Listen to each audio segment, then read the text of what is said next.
बहुत ही बेहतरीन क्वेश्चन है दोस्तों। तो आप लोग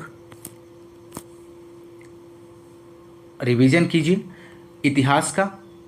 पहली क्लास से प्राचीन इतिहास से संबंधित क्वेश्चन नंबर फर्स्ट, सिंधु घाटी सभ्यता से संबंधित क्वेश्चन को यहाँ पे देखेंगे। क्वेश्चन नंबर फर्स्ट है, निम्नलिखित में से किस युग में तांबे का पहली बार उपयोग किया गया था? आपको बताना है दोस्तों। तो यहाँ पर इस क्वेश्चन का राइट आंसर हो जाएगा ताम्र पाषाण युग। इस क्वेश्चन का सही जवाब बनेगा दोस्तों। ताम्र पाषाण युग नवपाषाण युग के बाद शुरू होता है। यह लगभग 2000 ईसा पूर्व से 1500 ईसा पूर्व के आसपास कांस्य युग का ही एक भाग माना जाता है। इस काल में मनुष्य पत्थर के औजारों के साथ साथ तांबे के औजार भी उपयोग करने लग गया था। तो आप लोग ध्यान रखिएगा, ऑप्शन बी राइट जवाब बनेगा। क्वेश्चन नंबर सेकंड है, हड़प्पा के एक बंदरगाह का नाम लिखिए। तो राइट आंसर हो जाएगा ऑप्शन ए लोथल। लोथल हड़प्पा कालीन बंदरगाह स्थित है। यह भारत के गुजरात राज्य में भोगवा नदी के तट पर स्थित है दोस्तों, और इसकी खोज सन 1955 से 60 में रंगनाथ राव द्वारा की गई थी। लोथल को मिनी हड़प्पा के नाम से भी जाना जाता है। लोथल के पूर्वी भाग में 223 मीटर लंबा, 23 मीटर चौड़ा, 38 मीटर गहरा गोदीवाड़ा बंदरगाह के साक्ष्य मिले हैं। तो इस बात को भी ध्यान रखिएगा। अगला क्वेश्चन नंबर थर्ड है, हड़प्पा सभ्यता के दौरान डांसिंग गर्ल नर्तकी की कांस्य प्रतिमा बनाने के लिए तकनीकी का प्रयोग किया गया था। तो किस तकनीकी का प्रयोग किया गया था आपको बताना है। तो यहाँ पर इस क्वेश्चन का राइट आंसर हो जाएगा ऑप्शन डी मोम लोपी ढलाई कास्टिंग। ऑप्शन डी यहाँ पे राइट आंसर हो जाएगा। अगला क्वेश्चन नंबर 4 है, 6ठी-5वीं शताब्दी ईसा पूर्व में तुर्की के लोगों ने सिंधु के पूर्व में लोगों द्वारा इस्तेमाल की जाने वाली भाषा को कहा था। तो राइट आंसर बनेगा ऑप्शन बी हिंदवी। 5वीं-6ठी शताब्दी ईसा पूर्व में तुर्की लोगों ने सिंधु के पूर्व में लोगों द्वारा इस्तेमाल की जाने वाली भाषा को हिंदवी कहा था। तो आप लोग ध्यान रखिएगा। अगला क्वेश्चन नंबर 5 है यहाँ पर, हड़प्पा संस्कृति की मुहर और टेराकोटा कला पर निम्नलिखित में से किस जानवर को दर्शाया नहीं गया था? तो राइट आंसर बनेगा ऑप्शन बी गाय। इसका सही जवाब हो जाएगा। हड़प्पा संस्कृति की मुहर और टेराकोटा कला पर गाय को नहीं दर्शाया गया था दोस्तों। अगला क्वेश्चन नंबर 6 है, हड़प्पा काल का इनमें से कौन सा नगर 3 भागों में विभाजित था? तो राइट आंसर ऑप्शन डी हो जाएगा धौलावीरा। अगला क्वेश्चन नंबर 7 है, निम्नलिखित में से कौन सा सिंधु घाटी की सभ्यता से संबंधित स्थल नहीं है दोस्तों? तो राइट आंसर यहाँ पे बनेगा ऑप्शन डी लोथल। इसका सही जवाब हो जाएगा। माफ कीजिएगा, यहाँ पे राइट आंसर बनेगा ऑप्शन सी पाटलिपुत्र। इसका सही जवाब हो जाएगा दोस्तों। अगला क्वेश्चन नंबर 8 है। क्वेश्चन नंबर 8 है दोस्तों, मोहनजोदड़ो शब्द का अर्थ क्या है इनमें से? तो राइट आंसर हो जाएगा option B mount of the dead. अगला क्वेश्चन नंबर 9 है दोस्तों, सिंधु घाटी सभ्यता के बारे में इनमें से कौन सा कथन सत्य है आपको बताना है। तो राइट आंसर बनेगा ऑप्शन ए सिंधु लोग कपास का उत्पादन करने वाले पहले थे। तो आप लोग रिवीजन करते रहिए बहुत ही कम समय में। क्वेश्चन नंबर 10 है यहाँ पे, हड़प्पा सभ्यता के एक हिस्से लोथल की खुदाई की खोज किसने की थी? तो राइट आंसर यहाँ पे बनेगा ऑप्शन सी SR राव। इसका सही जवाब हो जाएगा। अगला क्वेश्चन नंबर 11 है दोस्तों, सिंधु सभ्यता में घोड़े की अस्थियों का अवशेष कहाँ मिला है? तो राइट आंसर हो जाएगा ऑप्शन डी सुरकोटदा। इसका सही जवाब बनेगा। क्वेश्चन नंबर अगला है वैदिक सभ्यता से संबंधित क्वेश्चन नंबर 12, उपनयन समारोह से क्या तात्पर्य है आपको बताना है दोस्तों। इस क्वेश्चन का सही जवाब क्या बनेगा? तो राइट जवाब बनेगा बच्चों को पवित्र जनेऊ धारण कराया जाता है। क्वेश्चन नंबर 13 है, सत्यमेव जयते महावाक्य कहाँ से उद्गृत है? तो राइट आंसर हो जाएगा ऑप्शन सी मुंडकोपनिषद से है। सत्यमेव जयते मुंडकोपनिषद से लिया गया है दोस्तों। इसी उपनिषद में यज्ञ की तुलना टूटी नाव से की गई है। मुंडकोपनिषद अथर्ववेद से संबंधित है। सत्यमेव जयते भारत का आदर्श वाक्य है। सत्यमेव जयते उत्तर प्रदेश के वाराणसी स्थित सारनाथ में 250 ईसा पूर्व मौर्य सम्राट अशोक द्वारा बनाए गए सिंह स्तंभ के शिखर पर अंकित है। इसका अर्थ है सत्य की सदैव विजय होती है। अगला क्वेश्चन नंबर 14 है दोस्तों, वेदों के गद्य प्रकरण क्या कहलाते हैं? तो वेदों के गद्य प्रकरण ब्राह्मण कहलाते हैं। ऑप्शन बी राइट जवाब बनेगा। अगला क्वेश्चन, क्वेश्चन नंबर 15 है, निम्नलिखित में से कौन सा ज्ञान के सिद्धांत पर बल देता है? तो राइट आंसर ऑप्शन डी हो जाएगा उपनिषद। उपनिषद हिंदू धर्म का महत्वपूर्ण श्रुति ग्रंथ है। ये वैदिक वांग्मय के अभिन्न भाग हैं। इसमें परमेश्वर, परमात्मा, ब्रह्मा और आत्मा के स्वभाव और संबंध का बहुत ही दार्शनिक और ज्ञानपूर्ण वर्णन किया गया है। दुनिया के कई दार्शनिक उपनिषद को सबसे अच्छा ज्ञान कोश मानते हैं। ये संस्कृत से जुड़े हैं। 17वीं सदी में दारा शिकोह ने उपनिषदों का फारसी अनुवाद सिरे अकबर नाम से किया था। दोस्तों आप लोग ध्यान रखिएगा। क्वेश्चन नंबर 16 है, ऋग्वेद में निम्नलिखित में से किस देवता की सर्वाधिक महत्ता का वर्णन है? तो राइट आंसर ऑप्शन बी हो जाएगा इंद्र। ऋग्वेद प्राचीन वेद है जिसमें 10 मंडल, 1028 सूक्त हैं, 10,580 ऋचाएं हैं। दोस्तों अगला क्वेश्चन, क्वेश्चन नंबर 17 है, प्राचीन वेद कौन सा है? तो राइट आंसर हो जाएगा ऋग्वेद आर्यों का सबसे प्राचीन ग्रंथ है। ऑप्शन ए सही जवाब बनेगा। अगला क्वेश्चन, क्वेश्चन नंबर 18 है, निम्नलिखित में से किस भारतीय पुरातन ग्रंथ में अपराध और अपराधी का जिक्र आता है? तो राइट आंसर ऑप्शन डी हो जाएगा उपयुक्त सभी। क्वेश्चन नंबर 19 है, शतपथ ब्राह्मण और तैत्रीय ब्राह्मण के ब्राह्मण मूल पाठ हैं। तो यहाँ पर राइट आंसर बनेगा ऑप्शन डी, यजुर्वेद के ब्राह्मण मूल पाठ हैं। तो ऑप्शन डी राइट आंसर बनेगा। दोस्तों अगला क्वेश्चन, क्वेश्चन नंबर 20 है, ऋग्वेद में निहित गायत्री मंत्र किस देवता को समर्पित करता है? समर्पित है। तो राइट आंसर ऑप्शन डी हो जाएगा सावित्री। ऋग्वेद के तीसरे मंडल में निहित गायत्री मंत्र सावित्री देवता को समर्पित है और इस मंडल की रचना विश्वामित्र ने की थी। और ऋग्वेद में कुल 10 मंडल हैं। दोस्तों ऋग्वेद के 2 से 7 तक के मंडल सबसे पुराने माने जाते हैं। जब सूर्य चमकने लगता है तब उसे सविता कहा जाता है। यह आकाश का देवता है। इस बात को भी ध्यान रखिएगा। क्वेश्चन नंबर 21 है, सर्वाधिक प्राचीन पुराण कौन सा है? तो राइट आंसर बनेगा ऑप्शन ए मत्स्य पुराण। भारतीय ऐतिहासिक कथाओं का सबसे अच्छा क्रमबद्ध विवरण पुराणों में मिलता है और इनकी संख्या 18 है। पुराणों का शाब्दिक अर्थ है प्राचीन आख्यान एवं इसका संकलन महर्षि वेदव्यास ने किया है, जिनमें से 5 मत्स्य, वायु, विष्णु, ब्रह्मा, भागवत पुराण सबसे प्रमुख है। पुराणों में मत्स्य पुराण सबसे प्राचीन एवं प्रामाणिक है। पुराण संभवतः 3री या 4थी सदी में लिखे गए थे। क्वेश्चन नंबर अगला है 22 है, निम्न में से कौन सा उपवेद नहीं है? तो यहाँ पे दोस्तों इस क्वेश्चन का राइट आंसर ऑप्शन डी हो जाएगा योग वेद। अगला क्वेश्चन, क्वेश्चन नंबर 23 है, वैदिक देवता इंद्र किसके देवता हैं?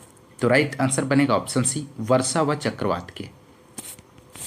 अगला क्वेश्चन, क्वेश्चन नंबर अगला है 24, महाजनपद काल से संबंधित 24 क्वेश्चन, राजा बिंबिसार के दरबार में उस प्रसिद्ध चिकित्सक का क्या नाम है जो भगवान बुद्ध के निजी चिकित्सक थे? महत्वपूर्ण प्रश्न है। तो राइट आंसर बनेगा ऑप्शन सी जीवक इसका सही जवाब है। दोस्तों क्वेश्चन नंबर 25 है, जैन एवं बौद्ध धर्म से संबंधित 25 क्वेश्चन, जैन धर्म का सबसे महत्वपूर्ण मौलिक सिद्धांत है, इनमें से कौन सा है? तो राइट आंसर हो जाएगा ऑप्शन बी अहिंसा। अहिंसा जैन धर्म के 5 सिद्धांतों में सबसे मौलिक है। भगवान महावीर ने भी अहिंसा को प्रमुख स्थान दिया है। अहिंसा परमो धर्म। अगला question, question number 26, Gautam Buddha को ज्ञान किस नदी के तट पर प्राप्त हुआ था? दोस्तों तो राइट आंसर यहाँ पे बनेगा option D Niranjana. Question number 27, Gautam Buddha ने सारनाथ में अपना पहला उपदेश में दिया था। तो राइट आंसर बनेगा ऑप्शन बी धम्म चक्र प्रवर्तन मुद्रा। ऑप्शन बी यहाँ पे सही जवाब हो जाएगा। क्वेश्चन नंबर 28 है, निम्नलिखित में से किस स्थान पर प्रथम बौद्ध संगीत का आयोजन किया गया था? तो राइट आंसर ऑप्शन सी हो जाएगा राजगीर। अगला क्वेश्चन, क्वेश्चन नंबर 29 है, 6ठी शताब्दी ईसा पूर्व में जैन और बौद्ध ग्रंथों में कितने महाजनपदों का उल्लेख किया गया था? तो राइट आंसर बनेगा ऑप्शन बी 16। क्वेश्चन नंबर 30 है दोस्तों, भगवान बुद्ध की 200 फीट ऊंची कांस्य प्रतिमा स्थापित करने का निर्णय लिया गया है। तो राइट आंसर हो जाएगा कुशीनगर में। ऑप्शन ए सही जवाब है। क्वेश्चन नंबर 31 है, बुद्ध को महापरिनिर्वाण कहाँ प्राप्त हुआ था? तो राइट जवाब बनेगा कुशीनगर में। गौतम बुद्ध बौद्ध धर्म के प्रवर्तक थे। इनके जीवन में घटित घटनाओं से संबंधित स्थल हैं दोस्तों। जन्म लुम्बिनी में हुआ था, नेपाल 563 ईसा पूर्व में दोस्तों, ध्यान रखिएगा। ग्रह त्याग को महाभिनिष्क्रमण कहा गया था 534 ईसा पूर्व में। ज्ञान प्राप्त हुआ था बोध गया बिहार में दोस्तों। और मृत्यु जो हुई थी उस घटना को महापरिनिर्वाण कहा जाता है। और कहाँ हुई थी? कुशीनगर 483 ईसा पूर्व में दोस्तों। अगला क्वेश्चन नंबर 32 है, किस स्मारक से गौतम बुद्ध ने दुनिया के लिए बौद्ध धर्म के अपने दिव्य ज्ञान का प्रचार किया था? तो राइट आंसर बताना है दोस्तों। तो राइट आंसर हो जाएगा ऑप्शन बी, महाबोधि मंदिर समूह। अगला क्वेश्चन नंबर 33 है, गौतम बुद्ध ने, यहाँ पे आपको फिल करना है, में धर्म चक्र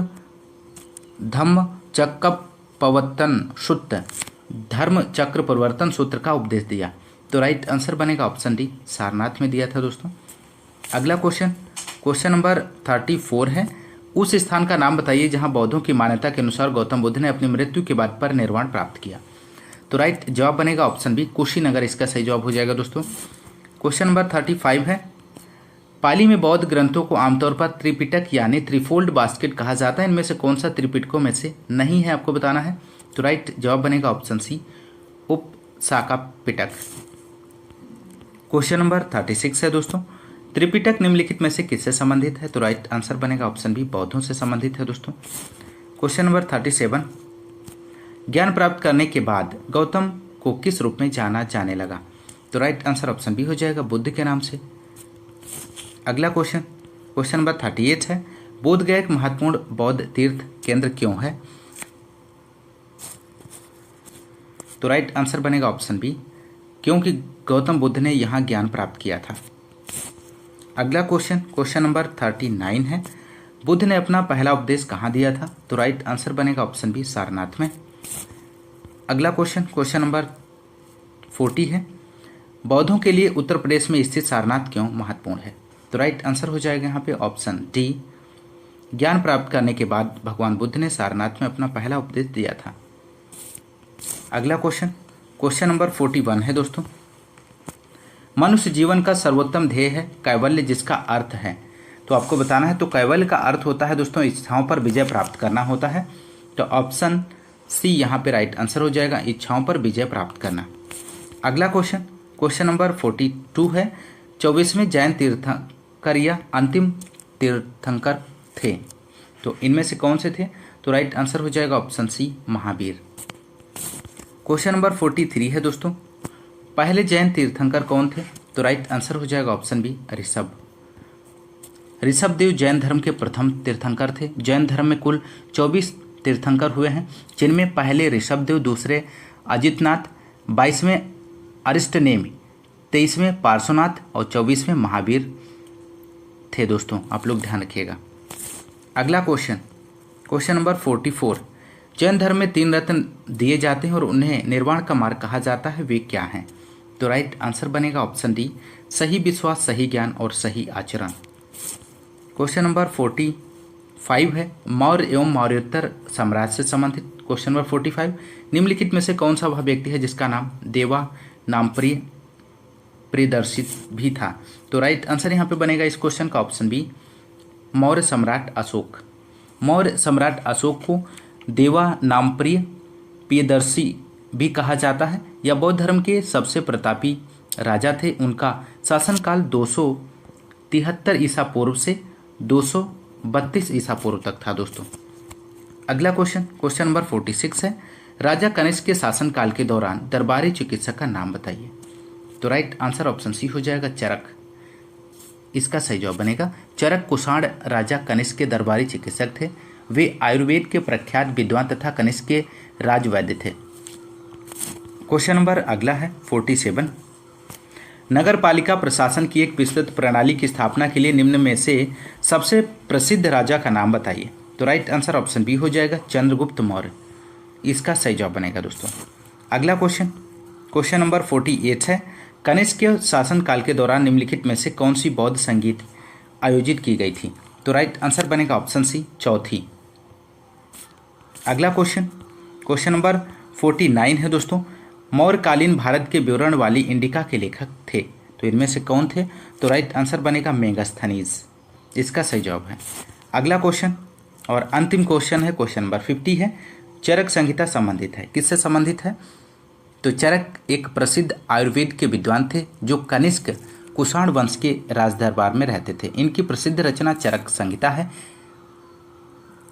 तो राइट आंसर ऑप्शन बी हो जाएगा, चिकित्सा से संबंधित है दोस्तों।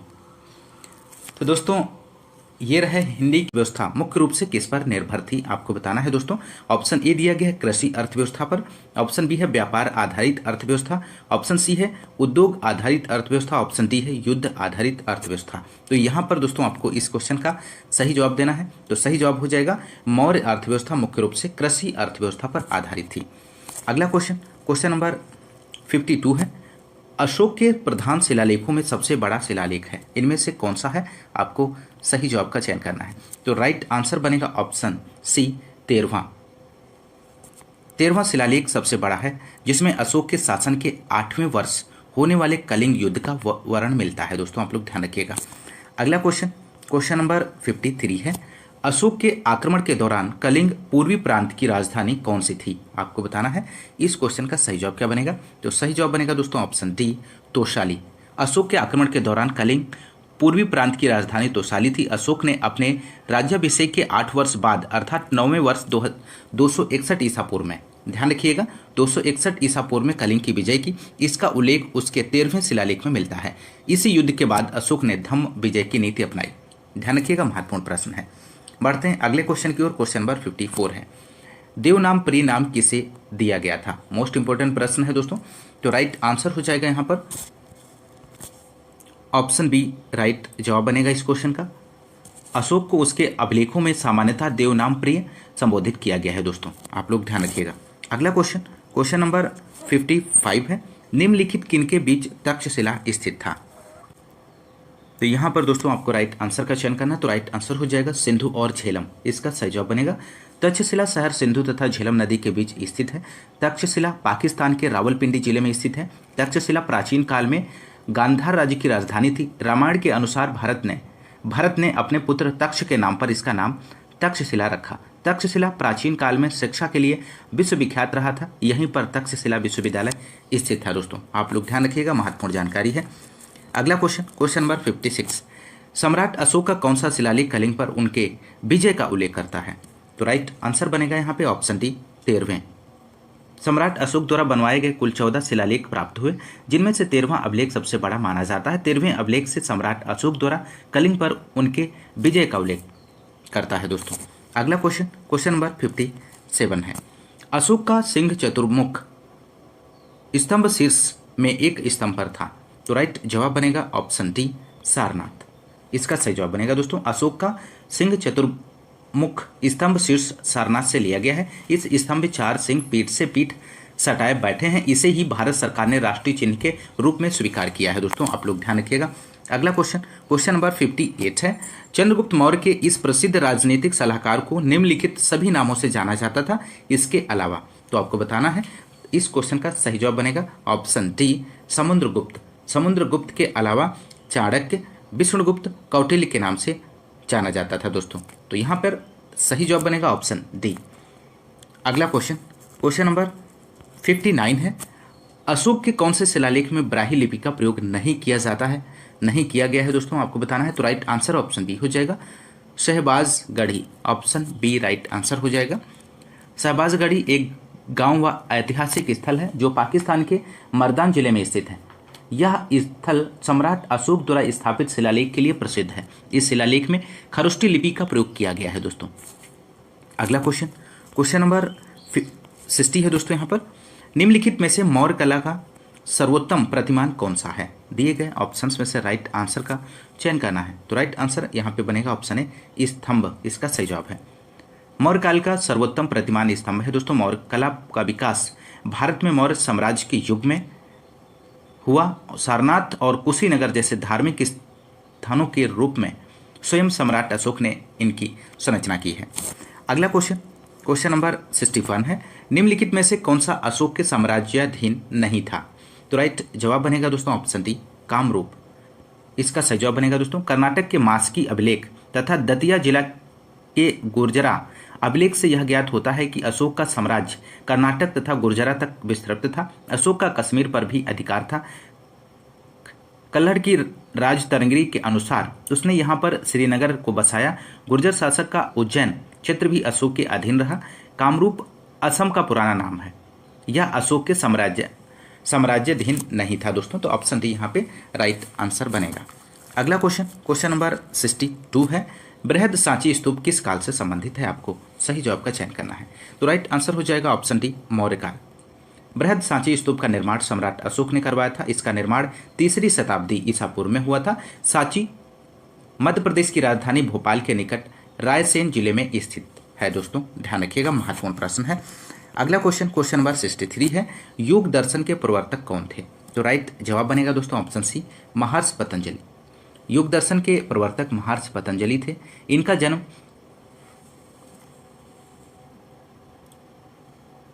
गोनिया में हुआ था दोस्तों, आप लोग ध्यान रखिएगा। अगला क्वेश्चन, क्वेश्चन नंबर 64 है, दी गई जानकारी से राजवंश की पहचान करें। पुष्यमित्र ने इस वंश की स्थापना की। उनके प्रभुत्व दक्षिण में नर्मदा नदी पर फैले थे और पाटलिपुत्र, अयोध्या और विदिशा के शहर शामिल थे। उन्होंने 2 अश्वमेध बलिदान किए। उन्होंने बैक्ट्रियन राजा डेमेट्रियस को भी हराया। राजवंश का 5वां राजा भागभद्र था। पतंजलि का गौरव ग्रंथ महाभाष्य इस समय के दौरान लिखा गया था। तो यहाँ पर दोस्तों आपको राइट आंसर का चयन करना है। तो राइट आंसर हो जाएगा ऑप्शन डी, शुंग राजवंश। इसका सही जवाब बनेगा। मौर्य वंश के अंतिम राजा बृहदत्त को उसके सेनापति पुष्यमित्र ने मारकर शुंग वंश की स्थापना की। मालविकाग्निमित्रम तथा दिव्यावदान के अनुसार पुष्यमित्र का साम्राज्य उत्तर में हिमालय से लेकर बरार विदर्भ तक, पश्चिम में पंजाब से लेकर पूर्व में मगध तक विस्तृत था। शुंग राजवंश के शासनकाल से ही पतंजलि ने महाभाष्य की रचना की है। तो राइट आंसर ऑप्शन डी हो जाएगा। अगला क्वेश्चन, क्वेश्चन नंबर 65 है, प्राचीन भारत के महान व्याकरणविद पतंजलि किसके समकालीन थे? आपको बताना है दोस्तों। तो प्राचीन काल के महान व्याकरणविद पतंजलि किसके समकालीन थे? तो राइट जवाब यहाँ पे बनेगा दोस्तों option C, Pushyamitra Shunga. Option C यहाँ पे राइट जवाब हो जाएगा। अगला क्वेश्चन, क्वेश्चन नंबर 66 है दोस्तों, कनिष्क प्रथम के शासनकाल के दौरान कौन सा प्रसिद्ध आयुर्वेद विद्वान रहता था? तो राइट जवाब बनेगा ऑप्शन सी, चरक। चरक एक महर्षि एवं आयुर्वेद विद्वान के रूप में विख्यात थे। वे कुषाण राज्य के राजवैद्य थे। इन्हें आयुर्वेद के पितामह के रूप में जाना जाता है। इनके द्वारा रचित चरक संहिता एक प्रसिद्ध आयुर्वेद ग्रंथ है। ये कुषाण साम्राज्य के संस्थापक कनिष्क प्रथम के दरबार में रहते थे। अगला क्वेश्चन, क्वेश्चन नंबर 67 है, कुषाण मूलतः कहाँ के निवासी थे? तो यहाँ पर इस क्वेश्चन का सही जवाब बनेगा, कुषाण मूलतः चीन के तुर्किस्तान के निवासी थे। ऑप्शन बी सही जवाब बनेगा। अगला क्वेश्चन, क्वेश्चन नंबर अगला है 6, गुप्त एवं गुप्तोत्तर साम्राज्य से संबंधित 68 क्वेश्चन नंबर, निम्नलिखित में से किस शासक के दरबार में बहुत से विद्वानों को नवरत्न के रूप में अलंकृत किया गया था? तो यहाँ पर इस क्वेश्चन का राइट जवाब बनेगा दोस्तों ऑप्शन ए, चंद्रगुप्त द्वितीय। चंद्रगुप्त द्वितीय के दरबार में बहुत से विद्वानों को नवरत्न के रूप में अलंकृत किया गया था। नवरत्नों में सम्मिलित विद्वान धन्वंतरी, छपड़क, अमर सिंह, शंकु। चंद्रगुप्त द्वितीय ने विक्रमादित्य की उपाधि धारण की थी। तो आप लोग ध्यान रखिएगा, यहाँ पे इस क्वेश्चन का राइट जवाब बनेगा ऑप्शन ए।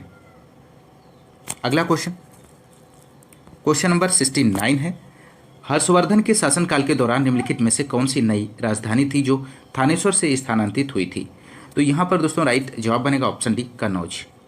हर्षवर्धन प्राचीन उत्तर भारत का एक सम्राट था जिसने 606, ध्यान रखिएगा, 606 ईस्वी से लेकर 647 ईस्वी तक शासन किया। यह पुष्य भूत वंश का था। इन्होंने अपने शासनकाल में अपनी राजधानी थानेश्वर से कन्नौज स्थानांतरित किया था दोस्तों। अगला क्वेश्चन, क्वेश्चन नंबर 70 है, निम्नलिखित में से किस शासक के दरबारी कवि हरिसेन थे? तो राइट जवाब बनेगा ऑप्शन बी, समुद्रगुप्त। हरिसेन समुद्रगुप्त का दरबारी कवि था दोस्तों। अगला क्वेश्चन, क्वेश्चन नंबर 71 है, भारतीय इतिहास में धन्वंतरी कौन थे? तो राइट जवाब बनेगा चंद्रगुप्त विक्रमादित्य की सभा को सुशोभित करने वाले प्रसिद्ध चिकित्सक, ऑप्शन बी राइट जवाब बनेगा। अगला क्वेश्चन, क्वेश्चन नंबर 72 है, विक्रम संवत प्रारंभ हुआ था, तो कब प्रारंभ हुआ था दोस्तों? तो यहाँ पे राइट जवाब हो जाएगा ऑप्शन ए 57 ईसा पूर्व। विक्रम संवत 57 ईसा पूर्व विक्रमादित्य के समय, शक संवत 78 ईसा पूर्व दोस्तों कनिष्क के समय में, आप लोग ध्यान रखिएगा। अगला क्वेश्चन, क्वेश्चन नंबर 73 है, खगोलविद वराहमिहिर और कवि कालिदास किसके दरबार का हिस्सा थे? तो राइट आंसर बनेगा ऑप्शन है विक्रमादित्य, इसका सही जवाब बनेगा दोस्तों। नेक्स्ट क्वेश्चन, क्वेश्चन नंबर 74 है, हर्षवर्धन ने 5 इंडीज को अपने नियंत्रण में लिया, इनमें से कौन सा 5 इंडीज था?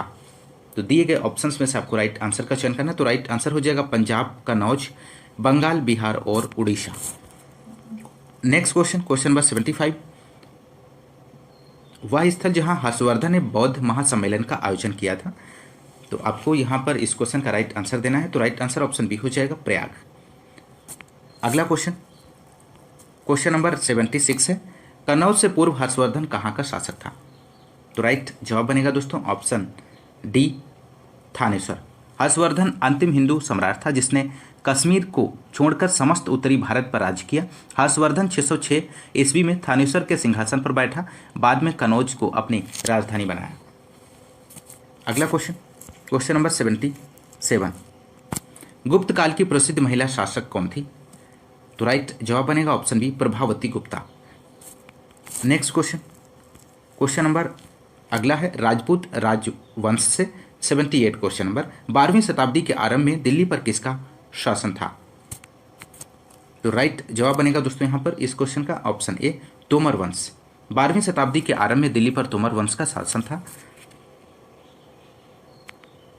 अगला क्वेश्चन, क्वेश्चन नंबर 79 है, जयचंद के विश्वासघात के कारण पृथ्वीराज चौहान की पराजय हुई, कालांतर में जयचंद कहां और कब मारा गया? तो राइट जवाब बनेगा ऑप्शन बी चंद्रावर 1194, इसका सही जवाब बनेगा दोस्तों। अगला क्वेश्चन, क्वेश्चन नंबर 80 है, निम्न में से कौन से वंश ने भारत के दक्षिण भाग पर शासन नहीं किया है? तो राइट जवाब देना है आपको दिए गए ऑप्शंस में से। तो यहां पर इस क्वेश्चन का सही जवाब बनेगा ऑप्शन सी राजपूत। राजपूत वंश ने भारत के दक्षिण भाग पर शासन नहीं किया है, आप लोग ध्यान रखिएगा। अगला क्वेश्चन, क्वेश्चन नंबर 81 है, पाल वंश से संबंधित। पाल साम्राज्य भारत के किस हिस्से से संबंधित है, आपको बताना है। तो राइट जवाब बनेगा ऑप्शन बी पूर्वी। पाल साम्राज्य का विस्तार भारत के पूर्वी हिस्से में था दोस्तों। पाल साम्राज्य मध्यकालीन भारत का एक महत्वपूर्ण राजवंश था जो कि 750 से 1174 ईस्वी तक चला। इस साम्राज्य की स्थापना गोपाल ने की थी।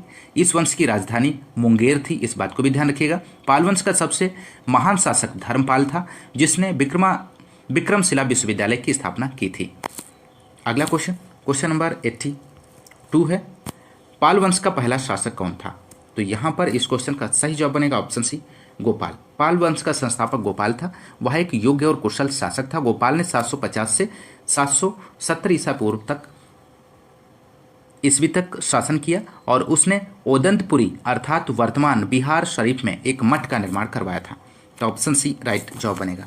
अगला क्वेश्चन, दक्षिण भारतीय राजवंश चोल चालुक्य पल्लव संगम से संबंधित 83 क्वेश्चन नंबर है यहाँ पे। निम्नलिखित में से कौन सा शिव मंदिर चोल शासकों के संरक्षण में नहीं बनाया गया था? तो यहाँ पर दोस्तों आपको सही जवाब देना है। तो सही जवाब बनेगा ऑप्शन बी गोंडेश्वर मंदिर सिन्नार, यहाँ पे सही जवाब हो जाएगा। नटराज मंदिर चिदम्बरम, पलाई वन्नाथर मंदिर तंजावुर और बृहदेश्वर मंदिर गंगैकोंड चोलपुरम को चोल शासकों के संरक्षण में बनवाया गया था, जबकि गोंडेश्वर मंदिर का निर्माण 12वीं शताब्दी में यादव वंशी राजकुमार राजगोविंद ने करवाया था। यह शिव मंदिर महाराष्ट्र राज्य के नासिक जिले के सिन्नार तालुका गांव में स्थित है दोस्तों, आप लोग ध्यान रखिएगा। तो ऑप्शन बी यहाँ पे इस क्वेश्चन का राइट जवाब बनेगा। अगला क्वेश्चन, क्वेश्चन नंबर 84 है, महोदयपुरम के चेर साम्राज्य में बोली जाने वाली संभावित भाषा कौन सी थी, आपको बताना है। तो राइट जवाब बनेगा ऑप्शन ए मलयालम। अगला क्वेश्चन, क्वेश्चन नंबर 85 है, सिंचाई के लिए 16 मील लंबी चोल झील का निर्माण इनमें से किस चोल शासक ने करवाया था? तो राइट जवाब बनेगा ऑप्शन बी राजेंद्र प्रथम। इसका सही जवाब बनेगा दोस्तों। सिंचाई के लिए 16 मील लंबी चोल मंडलम झील का निर्माण राजेंद्र प्रथम ने किया था। इनकी अन्य उपलब्धियां लंका के अभियान को पूर्ण कर राजा महेंद्र को बंदी बनाना, पांड्य व केरल राज्यों से प्रतिनिधि मंडल भेजना और गंगैकोंड पंडित की उपाधि धारण करना था दोस्तों। अगला क्वेश्चन नंबर 86। कौन सा साहित्य संगम साहित्य के रूप में प्रसिद्ध है? तो राइट जवाब बनेगा ऑप्शन ए तमिल साहित्य, इसका सही जवाब है। तमिल भाषा में लिखे गए प्राचीन साहित्य को संगम साहित्य कहा जाता है। सर्वप्रथम इन परिषदों का आयोजन पांड्य राजाओं के राज्य के संरक्षण में किया गया था। अगला क्वेश्चन नंबर 87 है। चोल अभिलेखों के अनुसार जैन सभाओं को दान में दिए जाने वाले भूमि को क्या कहा जाता था? महत्वपूर्ण प्रश्न है दोस्तों। तो यहाँ पर इस क्वेश्चन का राइट जवाब बनेगा ऑप्शन सी पल्ली छांदम, ऑप्शन सी राइट जवाब बनेगा दोस्तों। अगला क्वेश्चन नंबर अगला है प्राचीन कालीन साहित्य एवं साहित्यकार से संबंधित। Question number 88। प्रसिद्ध संस्कृत ग्रंथ लीलावती किस विषय पर लिखा गया है? तो यहाँ पे दोस्तों इस क्वेश्चन का राइट आंसर बनेगा ऑप्शन सी गणित, इसका सही जवाब हो जाएगा। प्रसिद्ध संस्कृत ग्रंथ लीलावती का विषय गणित और खगोल शास्त्र है। यह एक प्राचीन ग्रंथ है जो भारतीय गणितज्ञ भास्कर द्वितीय द्वारा लिखा गया है। आप लोग ध्यान रखिएगा। क्वेश्चन नंबर 89 है मालविकाग्निमित्रम पुस्तक किसने लिखी है? तो राइट जवाब हो जाएगा दोस्तों ऑप्शन डी कालिदास ने लिखी है दोस्तों। मालविकाग्निमित्रम कालिदास लेखक हैं दोस्तों। 10 कुमार चरितम डंडी की है दोस्तों। स्वप्नवास दत्ता महाकवि भास की है। किरातार्जुनीयम भारव की है दोस्तों। ये महत्वपूर्ण पुस्तकें हैं दोस्तों, आप लोग ध्यान रखिएगा। अगला क्वेश्चन नंबर 90 है अभिज्ञान शाकुंतलम किताब के लेखक कौन है? महत्वपूर्ण प्रश्न है। तो राइट जवाब बनेगा दोस्तों यहाँ पर ऑप्शन सी कालिदास, इसका सही जवाब बनेगा। अष्टाध्यायी किसने लिखा है दोस्तों? पाणिनि ने लिखा है। रामायण वाल्मीकि का है। महाभारत वेद व्यास का है और महाभाष्य पतंजलि का है और अभिज्ञान शाकुंतलम कालिदास। रघुवंशम कालिदास लेखक है इसके। पंचतंत्र विष्णु शर्मा है। कामसूत्र के वत्सायन है और सूर्य सिद्धांत के आर्यभट्ट हैं। बुद्धचरित अश्वघोष और पृथ्वीराज रासो चंद्रबरदाई हैं और गीत गोविंद जयदेव हैं। तो आप लोग ध्यान रखिएगा। अगला क्वेश्चन नंबर 91 है कादम्बरी के लेखक कौन है? तो यहाँ पर दोस्तों आपको बताना है कादम्बरी के लेखक कौन है। तो राइट जवाब बनेगा ऑप्शन डी बाणभट्ट। कादम्बरी संस्कृत साहित्य का महान आख्यायिका है। इसके रचनाकार बाणभट्ट हैं। इन्होंने हर्षचरित की भी रचना की थी। अगला क्वेश्चन नंबर 92 है दोस्तों विशाख दत्त द्वारा लिखित मुद्रा राक्षस कौन सी भाषा में लिखा गया है? महत्वपूर्ण प्रश्न है। तो यहाँ पर सही जवाब बनेगा ऑप्शन सी संस्कृत। मुद्रा राक्षस 4वीं शताब्दी पूर्व में रचित संस्कृत का ऐतिहासिक नाटक है। इसके रचयिता विशाख दत्त हैं।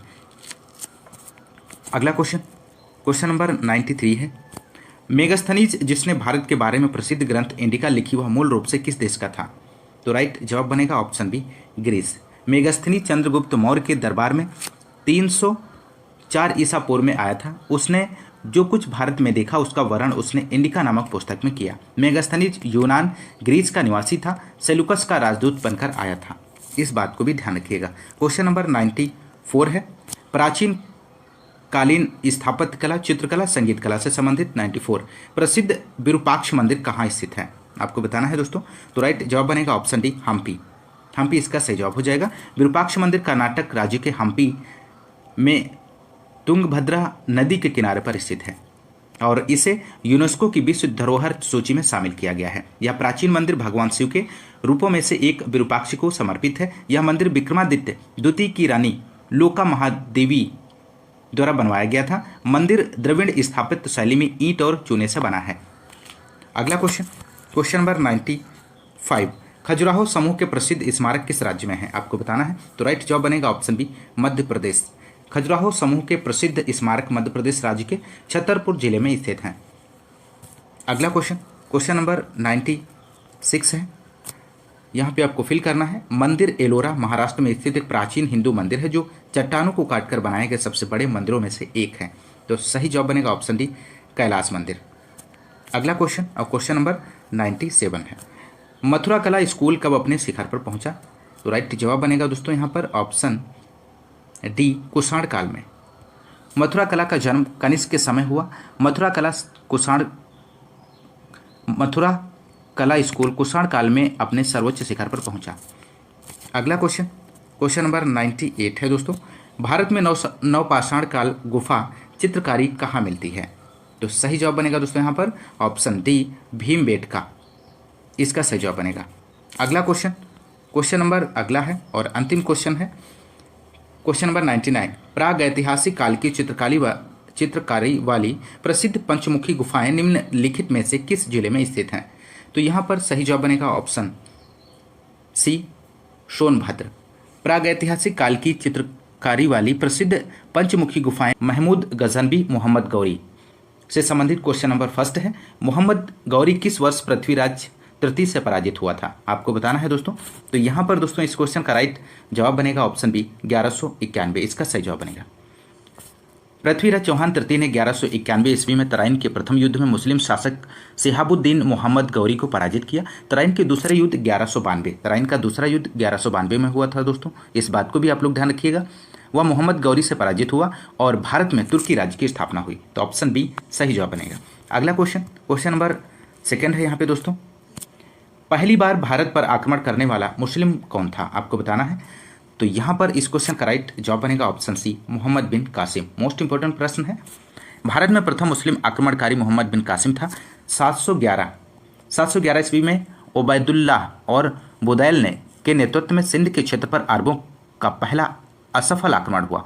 अरबों ने 1722 ईस्वी में 17 वर्षीय मोहम्मद बिन कासिम के नेतृत्व में दाहिर को परास्त कर सिंध पर विजय पाई। भारत पर अरब आक्रमण के साक्ष्य चचनामा और मीर मोहम्मद मासूम की पुस्तक तारीख़ सिंध या मासूमे सिंध से प्राप्त होती है। तो ये आपको अतिरिक्त जानकारी मिल जाती है, आप लोग ध्यान रखिएगा। अगला क्वेश्चन नंबर थर्ड है। नालंदा प्राचीन शिक्षण एवं मठ का एक केंद्र कब नष्ट हो गया? तो यहाँ पर दोस्तों आपको इस क्वेश्चन का सही जवाब देना है। तो राइट जवाब बनेगा ऑप्शन सी 1200 ईस्वी में। नालंदा विश्वविद्यालय बिहार मगध में स्थित महत्वपूर्ण बौद्ध शिक्षा का केंद्र था। नालंदा प्राचीन शिक्षण मठ का एक केंद्र 1200 ईस्वी में नष्ट हुआ। इसको 1197 ईस्वी में ऐबक के एक सेनापति बख्तियार खिलजी ने नष्ट कर दिया था। तो आप लोग इस बात को भी ध्यान रखिएगा। अगला क्वेश्चन नंबर 4 है दोस्तों। दिल्ली सल्तनत गुलाम वंश, खिलजी वंश, तुगलक वंश, सैयद एवं लोदी वंश से संबंधित क्वेश्चन नंबर यहाँ पे देखेंगे। 4th है दोस्तों। दिल्ली सल्तनत के निम्नलिखित राजवंशों में से किसने सबसे कम अवधि तक शासन किया? तो यहाँ पे दोस्तों इस क्वेश्चन का राइट जवाब बनेगा ऑप्शन ए खिलजी, इसका सही जवाब हो जाएगा। दिल्ली सल्तनत के राजवंशों में से सबसे कम अवधि तक खिलजी राजवंश ने शासन किया। खिलजी वंश ने दिल्ली की सत्ता पर 1290 से 1320 ईस्वी तक शासन किया दोस्तों। अगला क्वेश्चन नंबर 5 है। निम्नलिखित में से दिल्ली का पहला सुल्तान कौन था? आपको बताना है। तो यहाँ पर दोस्तों इस क्वेश्चन का राइट जवाब बनेगा option B Qutbuddin Aibak, option B सही जवाब है। दिल्ली का पहला सुल्तान कुतुबउद्दीन ऐबक था। मोहम्मद गौरी का गुलाम कुतुबउद्दीन ऐबक ने 1206 ईस्वी में गुलाम वंश की नींव रखी। ऐबक का साम्राज्य पूरे उत्तर भारत में फैला था। इसने लाहौर को अपनी राजधानी बनाया और कुतुब मीनार की नींव डाली। तो ऑप्शन बी यहाँ पे सही जवाब बनेगा। अगला क्वेश्चन नंबर 6 है दोस्तों। कुतुबउद्दीन ऐबक किस राजवंश का संस्थापक था? तो राइट जवाब बनेगा ऑप्शन सी गुलाम वंश का संस्थापक था दोस्तों। गुलाम वंश की स्थापना 1206 ईस्वी में कुतुबउद्दीन ऐबक ने किया था दोस्तों। अगला क्वेश्चन नंबर 7। लौह और रक्त की नीति किसने अपनाई? मोस्ट इंपोर्टेंट प्रश्न है दोस्तों। तो यहाँ पर राइट जवाब बनेगा इस क्वेश्चन का ऑप्शन है बलबन ने, इसका सही जवाब बनेगा। लौह और रक्त की नीति अर्थात कठोर नीति गुलाम वंशी शासक बलबन ने अपनाई थी दोस्तों। अगला क्वेश्चन नंबर 8 है। किसके शासनकाल में इब्न बतूता भारत आया था दोस्तों? आपको बताना है। तो राइट जवाब बनेगा ऑप्शन बी मोहम्मद बिन तुगलक, इसका सही जवाब बनेगा। इब्न बतूता 1333 ईस्वी में मोहम्मद बिन तुगलक के काल में भारत आया था दोस्तों। वह मोरक्को अफ्रीका का निवासी था और इसका मूल नाम शेख फतह अबू अब्दुल्ला था। अगला क्वेश्चन नंबर 9 है। भारत पर तैमूर ने किस वर्ष आक्रमण किया था दोस्तों? तो राइट जवाब बनेगा option D 1398।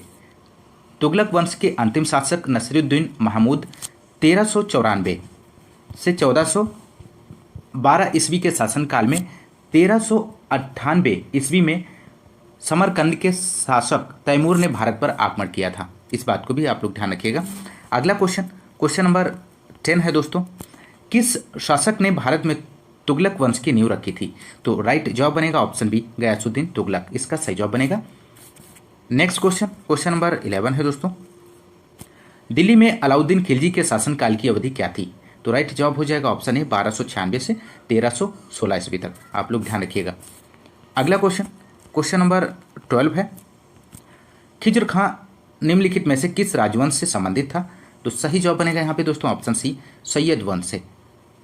Next question number 13 है, भारत में सिकंदर लोदी का शासनकाल कब से कब तक था दोस्तों? तो यहाँ पर राइट जवाब बनेगा ऑप्शन सी, 1489 से 1517 ईस्वी तक। ऑप्शन सी सही जवाब है दोस्तों। अगला क्वेश्चन नंबर अगला है, विजयनगर साम्राज्य से संबंधित क्वेश्चन नंबर 14 है, विजयनगर की प्रचलित परंपराओं के अनुसार राय विजयनगर के शासकों को कहा जाता था। क्या कहा जाता था दोस्तों? तो यहाँ पर सही जवाब बनेगा ऑप्शन डी, नरपत, यहाँ पे सही जवाब हो जाएगा। अगला क्वेश्चन नंबर 15, तुलु राजवंश की स्थापना किसने की? तो राइट जवाब हो जाएगा यहाँ पे ऑप्शन डी, वीर नरसिंह ने। अगला क्वेश्चन नंबर 16 है, किस प्राचीन साम्राज्य में महिलाएं कुश्ती में भाग लेती थीं? तो इस क्वेश्चन का यहाँ पे सही जवाब देना है, सही जवाब हो जाएगा ऑप्शन बी, विजयनगर साम्राज्य। नेक्स्ट क्वेश्चन नंबर 17 है दोस्तों, विजयनगर राज्य किस नदी के किनारे स्थित था? आपको बताना है। तो राइट जवाब बनेगा ऑप्शन सी, तुंगभद्रा, इसका सही जवाब बनेगा दोस्तों। विजयनगर राज्य तुंगभद्रा नदी के उत्तरी तट पर स्थित है। इसकी स्थापना वर्ष 1336 ईस्वी में हरिहर एवं बुक्का नामक दो भाइयों ने की थी। अगला क्वेश्चन नंबर 18 है, विजयनगर साम्राज्य के संस्थापक कौन थे? तो राइट जवाब बताना है दोस्तों। तो सही जवाब यहाँ पे बनेगा, विजयनगर साम्राज्य की स्थापना हरिहर और बुक्का नामक दो भाइयों ने 1336 ईस्वी में की थी। तो यहाँ पर जो ऑप्शंस दिए गए हैं, कोई भी ऑप्शन सटीक आंसर नहीं है दोस्तों, तो आप लोग ध्यान रखिएगा, हरिहर एवं बुक्का इसका सही जवाब बनेगा। अगला क्वेश्चन नंबर अगला है, सिख धर्म भक्ति आंदोलन से संबंधित क्वेश्चन नंबर 19,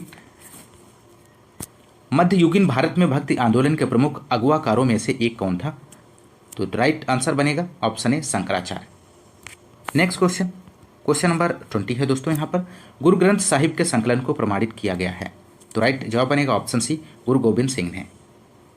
अगला क्वेश्चन नंबर 21 है, किस सिख गुरु की जयंती गुरु पर्व त्योहार के रूप में मनाई जाती है? तो यहाँ पे दोस्तों इस क्वेश्चन का राइट आंसर ऑप्शन डी है, गुरु नानक देव, इसका सही जवाब बनेगा। अगला क्वेश्चन नंबर 22 है, वर्ष यहाँ पे आपको फिल करना है, में गुरु गोविंद सिंह ने वैसाखी दिवस को आनंदपुर साहिब में सिखों की सामान्य बैठक बुलाई थी तथा खालसा की नींव रखी थी। तो राइट जवाब यहाँ पे बताना है। तो राइट जवाब यहाँ पे बनेगा दोस्तों, गुरु गोविंद सिंह सिख धर्म के 10वें तथा अंतिम गुरु थे। इन्होंने 1699 ईस्वी में खालसा पंथ की स्थापना की, जो सैनिक संतों का विशिष्ट समूह था। तो यहाँ पर दोस्तों दिए गए ऑप्शंस में से कोई भी ऑप्शन सटीक नहीं है, आप लोग ध्यान रखिएगा। तो 1699 यहाँ पे सही जवाब बनेगा। अगला क्वेश्चन नंबर 23 है, 10वें या आखिरी सिख गुरु कौन था? आपको बताना है दिए गए ऑप्शंस में से। तो सही जवाब हो जाएगा ऑप्शन डी, गुरु गोविंद सिंह। सिख धर्म में 10 गुरु हुए, जिनके नाम गुरु नानक देव है, पहला अंगद, दूसरा है अमरदास, रामदास, अर्जुन देव, हरगोविंद सिंह, हर राय और हरकिशन तेग बहादुर, गुरु गोविंद सिंह। और सिख धर्म के आखिरी गुरु गुरु गोविंद सिंह थे दोस्तों, आप लोग ध्यान रखिएगा। अगला क्वेश्चन नंबर 24 है, लंगर की परंपरा किसने आरंभ की? आपको बताना है दोस्तों। तो राइट जवाब बनेगा ऑप्शन है, गुरु नानक, इसका सही जवाब बनेगा। सिख पंथ की स्थापना गुरु नानक ने की थी। वे सिखों के पहले गुरु थे। उन्होंने सिख के प्रचार के लिए संगतों की स्थापना तथा लंगर परंपरा को शुरू किया। दूसरे गुरु लहना गुरु अंगद ने नानक द्वारा स्थापित लंगर व्यवस्था को स्थायी बनाया। क्वेश्चन नंबर 25 है दोस्तों, किस सिख गुरु ने आदि ग्रंथ संकलित किया है? तो यहाँ पर इस क्वेश्चन का राइट जवाब हो जाएगा दोस्तों ऑप्शन सी, गुरु अर्जुन देव, इसका सही जवाब बनेगा। नेक्स्ट क्वेश्चन नंबर 26 है दोस्तों, किस मुगल शासक के आदेश पर सिखों के 5वें गुरु अर्जुन देव जी को मार दिया गया था? तो यहाँ पर इस क्वेश्चन का राइट जवाब हो जाएगा ऑप्शन डी, जहांगीर इसका सही जवाब बनेगा दोस्तों। अगला क्वेश्चन, क्वेश्चन नंबर 27 है, भक्ति आंदोलन को उत्तर भारत में लाने का श्रेय इनमें से किसको जाता है? तो राइट जवाब ऑप्शन सी हो जाएगा, रामानंद। भक्ति आंदोलन का प्रारंभ 800 ईस्वी से 1700 ईस्वी के बीच दक्षिण भारत में अलवारों एवं नयनारों से हुआ। भक्ति आंदोलन के नेता रामानंद इसे उत्तर भारत लाए। उन्होंने लोगों को यह सिखाया कि भगवान राम के प्रति प्रेम और समर्पण रखने तथा इनके नाम के उच्चारण से मुक्ति पाई जा सकती है। तो ऑप्शन सी यहाँ पे सही जवाब बनेगा। अगला क्वेश्चन, क्वेश्चन नंबर 28 है, इनमें से कौन सा विकल्प सही ढंग से मेल नहीं खाता है, आपको बताना है। तो सही जवाब बनेगा ऑप्शन बी, 1506 गुरु नानक का जन्म।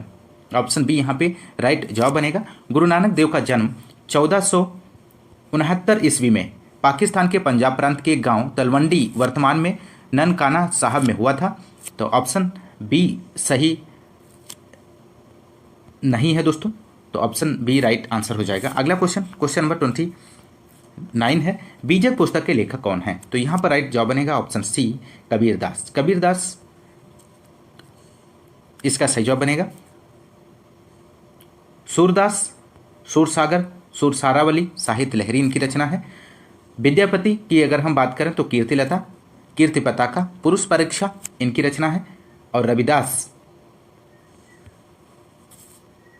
अगला क्वेश्चन, क्वेश्चन नंबर अगला है, मुगल काल से संबंधित क्वेश्चन नंबर 30 है, संगमरमर पर पित्रा या रंगीन पत्थर की जड़ाई का काम किसके समय में बहुत लोकप्रिय हुआ? दोस्तों आपको बताना है, यहाँ पर महत्वपूर्ण प्रश्न है। तो राइट आंसर बनेगा ऑप्शन बी, शाहजहां।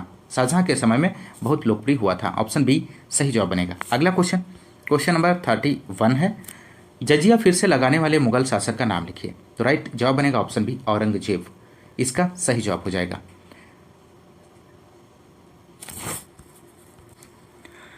भारतीय इतिहास में जजिया एक प्रकार का धार्मिक कर था। इसे मुस्लिम राज्य में रहने वाली गैर मुस्लिम जनता से वसूला जाता था। भारत में जजिया कर लगाने का प्रथम साक्ष्य मोहम्मद बिन कासिम के आक्रमण के बाद देखने को मिलता है। सर्वप्रथम उसने ही भारत के सिंध प्रांत के देवल में जजिया कर लगाया था। जजिया कर को समाप्त करने वाला पहला मुगल शासक अकबर था। दोस्तों आप लोग ध्यान रखिएगा, औरंगजेब ने फिर से जजिया कर को लागू किया था। तो ऑप्शन बी यहाँ पे राइट आंसर बनेगा, औरंगजेब। बढ़ते हैं अगले क्वेश्चन की ओर। क्वेश्चन नंबर 32 है, जब ईस्ट इंडिया कंपनी की स्थापना हुई तब भारत पर निम्नलिखित में से किसका शासन था? तो राइट जवाब बनेगा यहाँ पे ऑप्शन सी, मुगल सम्राट। ईस्ट इंडिया कंपनी की स्थापना 1600 ईस्वी में हुई थी दोस्तों। इस समय मुगल बादशाह अकबर का 1556 से 1605 का शासन था। 31 दिसंबर 1600 को व्यापारियों के एक समूह जिसने खुद को ईस्ट इंडिया कंपनी में शामिल किया था, को ईस्ट इंडिया के साथ व्यापार पर एकाधिकार दिए गए थे दोस्तों। तो यहाँ पर राइट आंसर ऑप्शन सी हो जाएगा, मुगल सम्राट। अगला क्वेश्चन, क्वेश्चन नंबर 33 है, अकबर की सफल भू राजस्व प्रणाली का श्रेय उनके निम्नलिखित में से किस श्रेष्ठ दरबारी को दिया जाता है? तो राइट जवाब ऑप्शन सी हो जाएगा, राजा टोडरमल इसका सही जवाब बनेगा। अगला क्वेश्चन, क्वेश्चन नंबर 34 है, निम्नलिखित में से किस लड़ाई में मुख्य विरोधियों को सही ढंग से नहीं बताया गया है? तो आपको इस क्वेश्चन का सही आंसर का चयन करना है। तो सही आंसर हो जाएगा ऑप्शन बी, पानीपत की दूसरी लड़ाई, टीपू सुल्तान और मराठा। ऑप्शन बी यहाँ पे सही जवाब बनेगा। पानीपत की पहली लड़ाई 21 अप्रैल 1526 ईस्वी को बाबर और इब्राहिम लोदी के बीच हुई थी दोस्तों। और इस युद्ध में बाबर की विजय हुई, इब्राहिम लोदी मारा गया एवं नए मुगल साम्राज्य की नींव पड़ी। पानीपत की दूसरी लड़ाई की यदि हम बात करें तो 5 नवंबर 1556 यहाँ पे ईस्वी में हुई थी दोस्तों,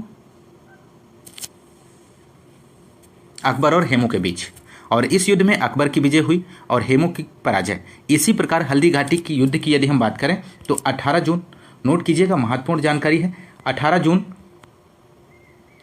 1576 आप लोग ध्यान रखिएगा, ईस्वी को महाराणा प्रताप और अकबर के बीच हुआ और जिसमें अकबर विजयी हुआ। तो यहाँ पर राइट आंसर जो है ऑप्शन बी हो जाएगा, आप लोग ध्यान रखिएगा। अगला क्वेश्चन, क्वेश्चन नंबर 35 है, पानीपत की पहली लड़ाई किस वर्ष में लड़ी गई थी? तो यहाँ पर दोस्तों इस क्वेश्चन का राइट जवाब हो जाएगा ऑप्शन बी, 1526 में। पानीपत की पहली लड़ाई मुगल वंश के संस्थापक बाबर और लोदी वंश के शासक इब्राहिम लोदी के मध्य 21 अप्रैल 1526 ईस्वी में हुई थी। इब्राहिम लोदी इस लड़ाई में पराजित हुआ और मारा गया। बाबर ने मुगल वंश की नींव भारत में रखी थी। अगला क्वेश्चन, क्वेश्चन नंबर 36 है, 1556 ईस्वी में पानीपत का द्वितीय युद्ध किनके मध्य लड़ा गया था? तो राइट जवाब बनेगा ऑप्शन सी, अकबर और हेमू के बीच। पानीपत का प्रथम युद्ध 21 अप्रैल 1526 ईस्वी बाबर एवं इब्राहिम लोदी के मध्य हुआ था। और पानीपत का द्वितीय युद्ध 5 नवंबर 1556 ईस्वी अकबर एवं हेमू के मध्य। और पानीपत का तृतीय युद्ध की यदि हम बात करें तो 14 जनवरी 1761 ईस्वी में मराठों और अहमद शाह अब्दाली के मध्य हुआ था। अगला क्वेश्चन नंबर 37 है दोस्तों, शेरशाह सूरी का वास्तविक नाम क्या है? आपको बताना है। दोस्तों यदि आपको क्लास पसंद आ रही तो क्लास को ज़्यादा से ज़्यादा लाइक और शेयर करना मत भूलिएगा दोस्तों। आप लोग ज़्यादा से ज़्यादा लाइक और शेयर करते रहिए दोस्तों। तो यहाँ पर दोस्तों आपको इस क्वेश्चन का राइट आंसर बताना है। तो राइट आंसर बनेगा ऑप्शन सी, फरीद इसका सही जवाब हो जाएगा। शेरशाह सूरी का वास्तविक नाम फरीद था दोस्तों। अगला क्वेश्चन नंबर 38 है, निम्न में से किस शासक की मृत्यु उसके पुस्तकालय की सीढ़ियों से गिरकर हुई थी? तो सही जवाब बनेगा ऑप्शन डी, हुमायूं।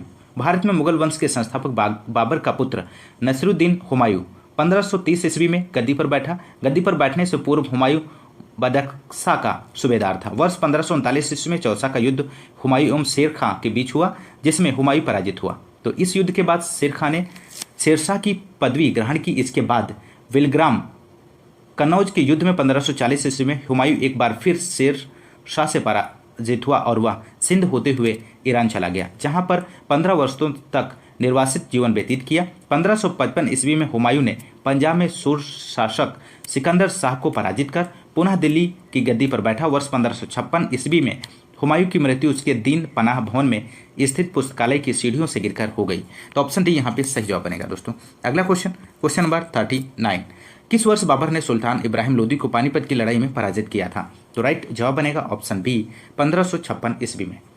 अगला क्वेश्चन नंबर 40 है दोस्तों। यहाँ पर निम्नलिखित में से किस मुगल सम्राट द्वारा आगरा किले का निर्माण किया गया था? तो सही जवाब बनेगा ऑप्शन बी, अकबर। अगला क्वेश्चन नंबर 41 है दोस्तों, मुगल शासक के दौरान एक कोतवाल की सही भूमिका क्या थी? तो राइट जवाब बनेगा ऑप्शन डी, कानून और व्यवस्था बनाए रखना। मुगल शासक के दौरान कोतवाल की भूमिका सूबे की राजधानी तथा बड़े बड़े नगरों में कानून एवं व्यवस्था की देखभाल करना था। इसे नगर प्रधान भी कहा जाता था। तो ऑप्शन डी सही जवाब बनेगा। अगला क्वेश्चन नंबर 42 है, बिहार राज्य के सासाराम शहर में निम्नलिखित किस प्राचीन सम्राट का मकबरा स्थित है? तो राइट जवाब बनेगा ऑप्शन सी, शेरशाह सूरी, इसका सही जवाब हो जाएगा। अगला क्वेश्चन नंबर 43 है, मुगल वंश के पहले सम्राट बाबर ने अपनी देसी भाषा चगताई तुर्की में अपनी आत्मकथा लिखी। इस पुस्तक का नाम क्या है? तो राइट जवाब हो जाएगा ऑप्शन बी, बाबरनामा, इसका सही जवाब बनेगा। अगला क्वेश्चन नंबर 44 है दोस्तों, भारत में जहांगीर का शासनकाल क्या था? तो राइट आंसर ऑप्शन ए हो जाएगा, 1605 ईस्वी से 1627 ईस्वी तक। नेक्स्ट क्वेश्चन नंबर 45 है, वह कौन सा स्थान है जहां अंतिम मुगल सम्राट बहादुर शाह जफर की मृत्यु हुई थी? तो राइट आंसर हो जाएगा ऑप्शन ए, रंगून, इसका सही जवाब बनेगा। अगला क्वेश्चन नंबर 46 है, पहला कठपुतली मुगल सम्राट कौन था? महत्वपूर्ण प्रश्न है दोस्तों। तो राइट आंसर हो जाएगा option A, Jahandar Shah, option A सही जवाब है।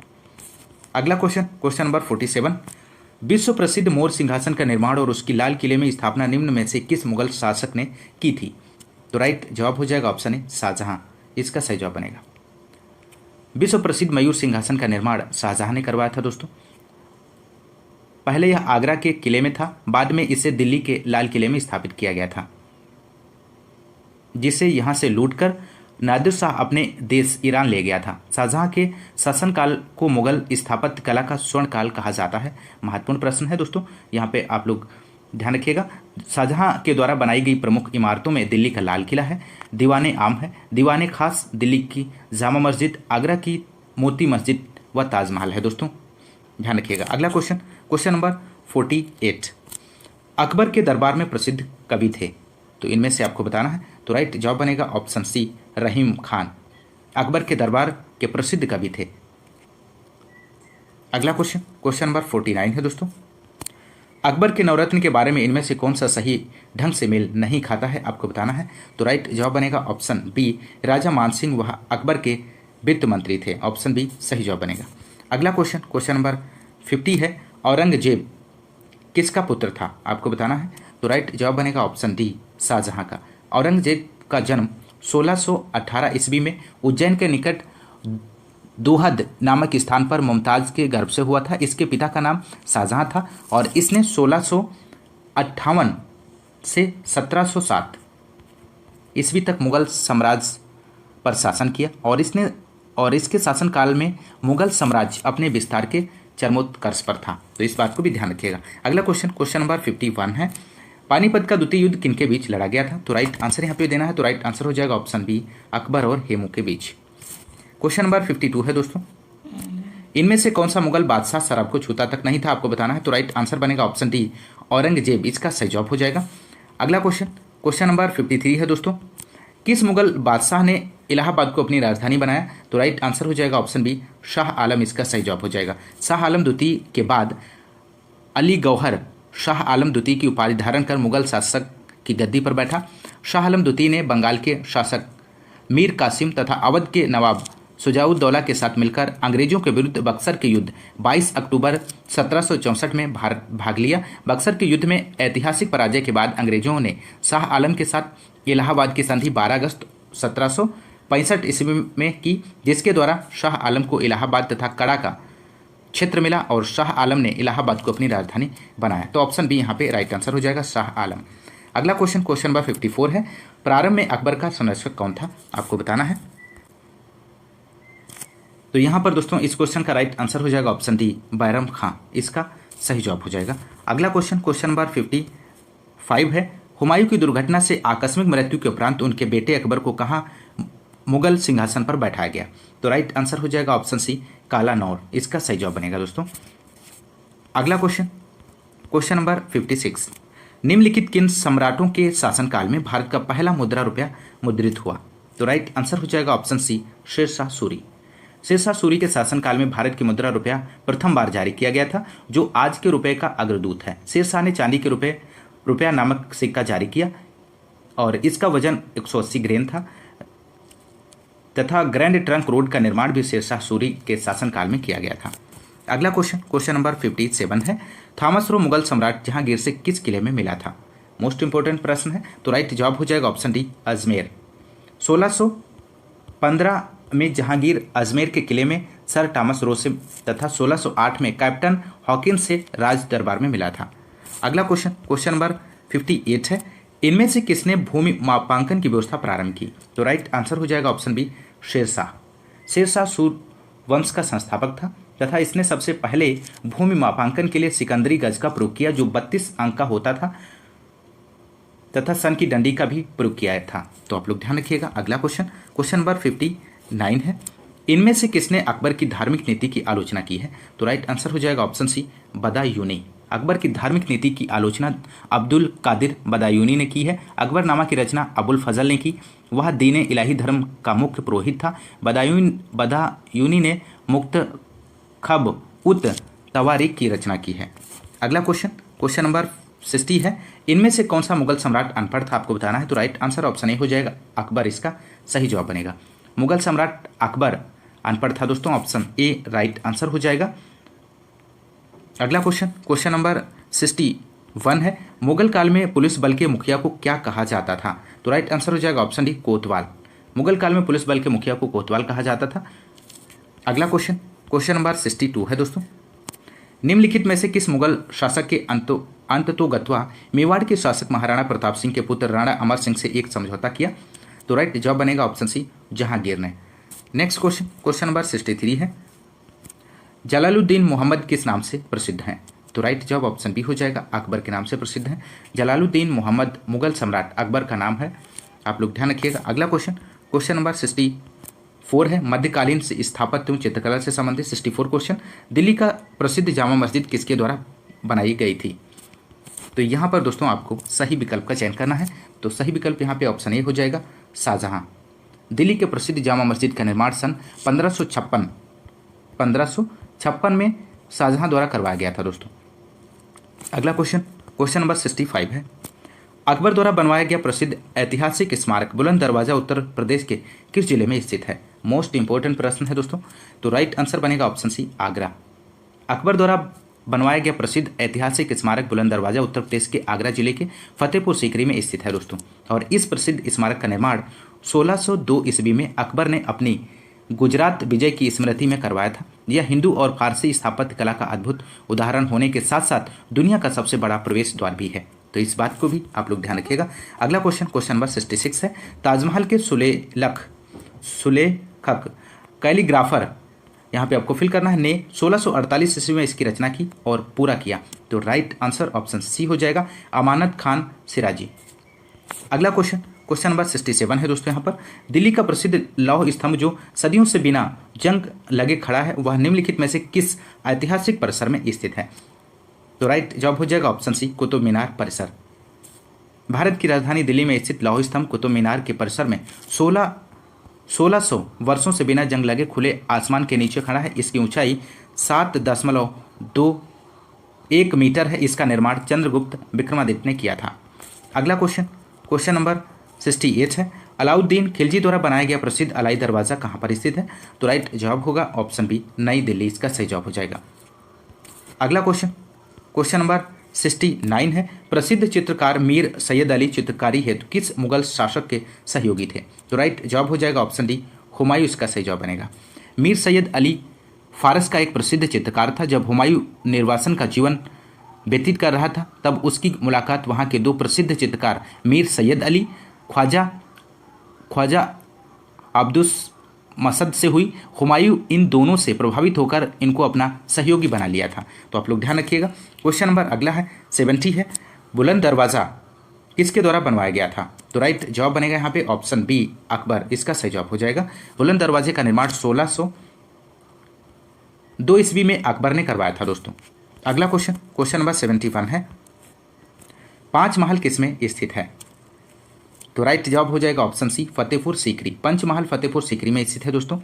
यह एक 5 मंजिला इमारत है जो बौद्ध विहार शैली में बनाया गया है। अगला क्वेश्चन नंबर 72, निम्नलिखित में से कौन सा युग्म सही नहीं है? दिए गए ऑप्शंस में से आपको बताना है। तो राइट जवाब हो जाएगा हुमायूं का मकबरा इलाहाबाद, ऑप्शन डी यहाँ पे राइट जवाब हो जाएगा। हुमायूं का मकबरा दिल्ली में अवस्थित है दोस्तों, ना कि इलाहाबाद में, ऑप्शन डी सही जवाब है। अगला क्वेश्चन नंबर 73 है, दिल्ली में कुतुब मीनार दुनिया का सबसे ऊंचा ईंट का बना मीनार है। इनमें से कौन से राजा ने इसके निर्माण में योगदान नहीं दिया है? तो राइट जवाब आपको देना है दोस्तों यहाँ पर। तो यहाँ पर राइट आंसर हो जाएगा ऑप्शन सी, अलाउद्दीन खिलजी, इसका सही जवाब हो जाएगा दोस्तों। अगला क्वेश्चन नंबर 74 है, मध्यकालीन साहित्य एवं संगीत से संबंधित। क्वेश्चन नंबर 74, अमीर खुसरो जिन्हें कव्वाली का पिता एवं भारत का तोता भी कहा जाता है, किसके दरबार में दरबारी कवि थे? तो आपको बताना है दोस्तों यहाँ पर। इस क्वेश्चन का राइट आंसर हो जाएगा ऑप्शन डी, अलाउद्दीन खिलजी।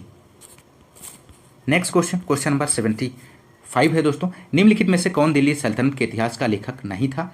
तो राइट जवाब बनेगा यहाँ पे दोस्तों ऑप्शन ए, अब्बास खां सरवानी। अगला क्वेश्चन नंबर 76 है, आईने अकबरी किसने लिखा? तो राइट जवाब हो जाएगा अबुल फजल ने आईने अकबरी लिखा है दोस्तों। अगला क्वेश्चन नंबर 77 है, गोस्वामी तुलसीदास द्वारा लिखे गए रामचरितमानस का सबसे लंबा कांड कौन सा है? इनमें से आपको बताना है। तो राइट जवाब हो जाएगा बालकांड, इसका सही जवाब बनेगा दोस्तों। अगला क्वेश्चन नंबर 78 है दोस्तों। यहाँ पर निम्न में से कौन सा सुमेलित नहीं है? दिए गए ऑप्शंस में से आपको सही विकल्प का चयन करना है। तो राइट आंसर यहाँ पे बनेगा ऑप्शन सी, हुमायूं नामा हुमायूं, ऑप्शन सी सही सुमेलित है। बाबर नामा बाबर ने लिखा है दोस्तों। शाहजहां नामा मोहम्मद ताहिर ने लिखा है। और तुजुके जहांगीर ने लिखा है दोस्तों। और हुमायूं नामा गुलबदन बेगम का है दोस्तों, ऑप्शन सी में जो दिया गया है हुमायूं नामा गुलबदन बेगम, ध्यान रखिएगा। अगला क्वेश्चन नंबर 79 है, हुमायूं नामा के लेखक कौन थे? तो राइट आंसर हो जाएगा दोस्तों ऑप्शन बी, गुलबदन बेगम हुमायूं नामा के लेखक हैं। अगला क्वेश्चन नंबर 80 है क्वेश्चन, अकबरनामा के प्रसिद्ध लेखक कौन थे? तो राइट जवाब हो जाएगा ऑप्शन बी, अबुल फजल। अकबरनामा अबुल फजल ने लिखी है दोस्तों। अगला क्वेश्चन नंबर 81 है, तारीख़ फिरोज शाही के लेखक कौन है दोस्तों? तो राइट आंसर हो जाएगा ऑप्शन ए, जियाउद्दीन बरनी तारीख़ फिरोज शाही के लेखक हैं दोस्तों, ऑप्शन ए सही जवाब बनेगा। अगला क्वेश्चन नंबर 82 है, अकबर ने अपने दरबारी संगीतज्ञ के रूप में किसे नियुक्त किया था? तो राइट जवाब बनेगा दोस्तों ऑप्शन बी, मियां तानसेन। अगला क्वेश्चन, क्वेश्चन नंबर 83 है दोस्तों। अमीर खुसरो का जन्म स्थान है, तो राइट आंसर बनेगा ऑप्शन बी कासगंज। अगला क्वेश्चन और अंतिम क्वेश्चन है दोस्तों, क्वेश्चन नंबर 84। किस संत को रामायण के रचयिता वाल्मीकि का अवतार माना जाता है? तो यहाँ पर इस क्वेश्चन का राइट आंसर हो जाएगा ऑप्शन ए गोस्वामी तुलसीदास। इस क्वेश्चन का राइट आंसर हो जाएगा